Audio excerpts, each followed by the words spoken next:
Hey folks, this is Gene from Regular Guy Mountain Biking, and in this video we're doing a whole new series called Your Product Reviews. I've got my buddy Nick on the line, and together we're going to do a product review of the Topeak SmartGauge D2. Alright folks, once again welcome back to Regular Guy Mountain Biking. So I decided to start up a new video series. This is called Your Product Reviews, and what I'm trying to do is basically bring in friends of mine that have products that I think you would like and ask them to do a product review for me. This way you'll get some first-hand experience. I know you guys trust me and you know I would never lie to you, but you also know that I get things shipped to me all the time, and probably in the back of your head you kind of wonder, you know, Gene doesn't want to hurt anybody's feelings. He wants us to keep on getting stuff, and I'm always honest about things, but this is going to be a way for you to kind of almost scroll down to the bottom of the Amazon screen and read the product reviews from people. I've actually got friends here to do product reviews, so you know that they're not going to be biased. People bought these products on their own, and I thought it might be a nice, real new approach to doing product reviews. So that's the intro, and this one's going to be on, again, the Topeak SmartGauge D2. I asked my buddy Nick to help me with this. And let's take a second before we actually get into the review and introduce Nick. So Nick, say hi to everybody online. Yeah, hey everybody. So thanks a lot, Gene. I appreciate it for having me here. My name's Nick Deach. I've been riding for just about a year and a half now. Actually, I'm a relatively new mountain biker to single track. So, and I just recently, a couple months ago, started a channel on YouTube called Twitchy Nick. So it's all about the learning process for me. So just in terms of learning mountain biking skills, learning mountain biking maintenance, and just getting to meet people as well. So thanks for having me. Well, this is cool. This is cool. It's going to work out great. So folks, let's get right into the product review. I think you guys will like it. Certainly if you want to learn more about this, this is a digital air gauge. I brought this up on a couple videos I had once before, and Nick said, you know, I got one of those things. I love that thing. And I said, well, you know what, Nick? I'm trying to do a new video series, and you're in, buddy. So let's start with, Nick, why did you buy the Topeak SmartGauge D2? Yeah, actually got mine for Christmas gift, actually. So I've had it about 3 months, and the big thing that interested me about it was, one, being able to have it out on the trail, and just when I don't have my pump, being able to check my tire pressure, and or if I'm borrowing somebody else's pump, or that's the big thing, just having another way to kind of check the pressure of my tires. So. Gotcha, and it is pretty small, so I can see how you can fit this in your bag. It's not very big, folks. It's the size of my hand over here. I don't have to. I mean, I'm not a basketball player, but it's not the biggest thing in the world. So basically, it was a Christmas gift, as mine was. Mine was a Christmas gift as well. Did you ask someone to say, hey, maybe I might like this thing, or you just kind of got lucky? Yeah, I got lucky. It was one of those surprises I might have known about. So cool. So yeah. All right. Well, hey, dude, you've got it now. Let's start telling some of the folks. What do you like about it? Because you had no problem jumping on this thing and saying, Gene, I'd love to tell people about this thing. What do you like about this pump?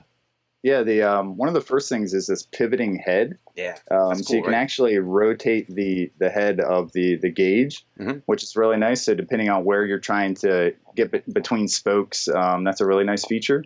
Another feature I really love as well is the switch between the Schrader valve and the Presta valve. Oh, so yeah. I'm actually able to use that on my son's bikes as well. So I have 2 kids, and I can use that to check their tire pressure as well with the Schrader valve.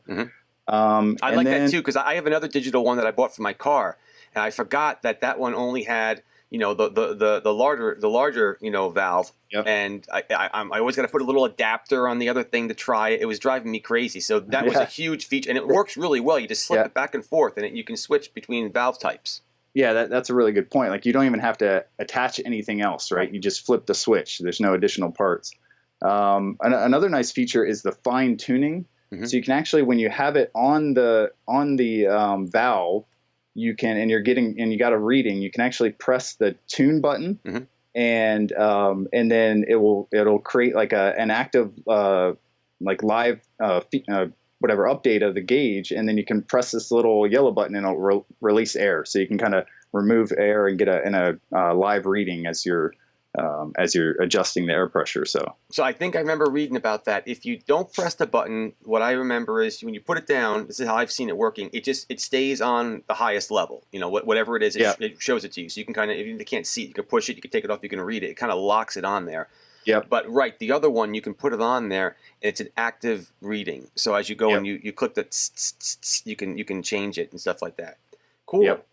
Okay, so not everything's perfect, right, man? So are there any things that you want to make people aware of when looking at this that they might not like?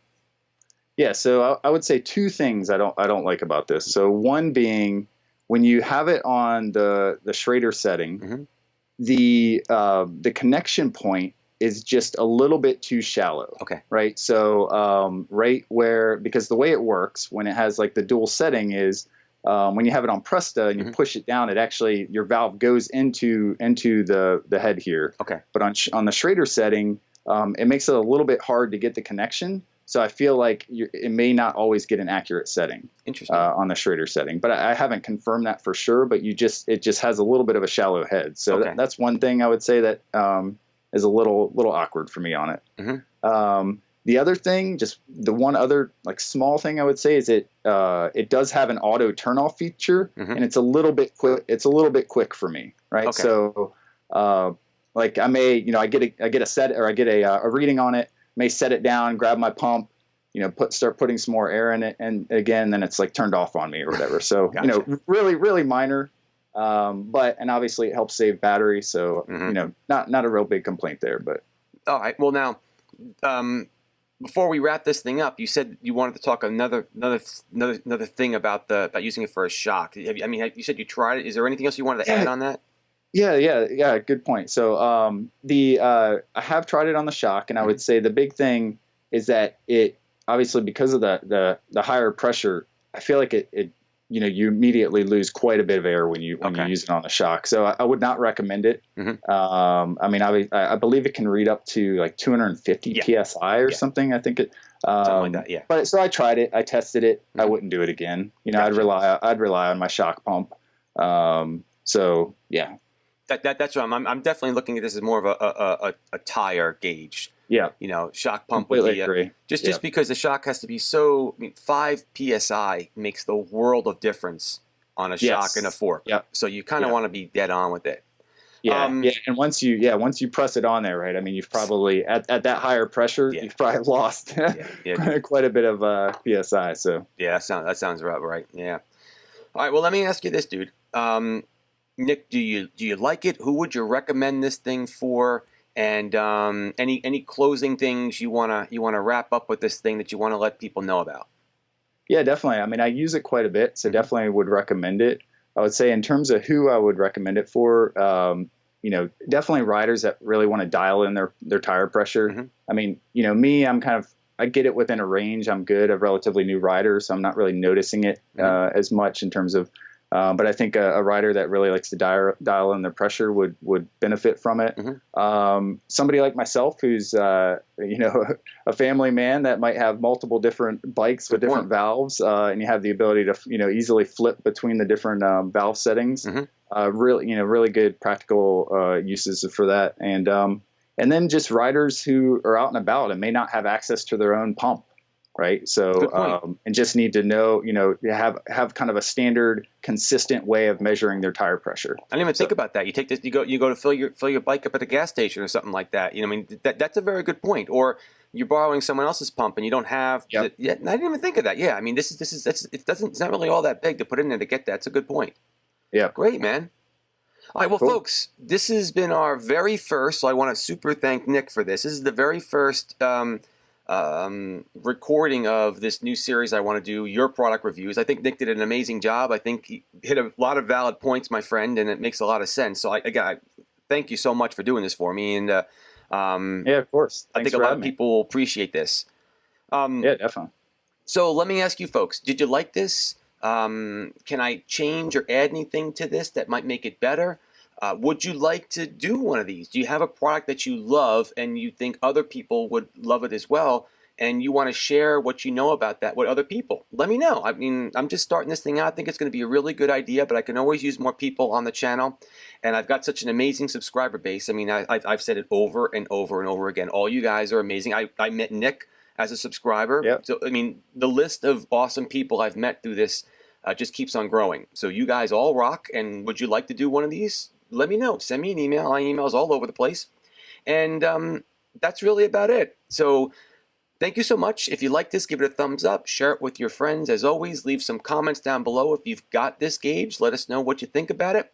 Keep the party on the pedals, my friends. And we'll catch you in the next video. Thanks again, Nick. I appreciate your time. Yeah, thank you.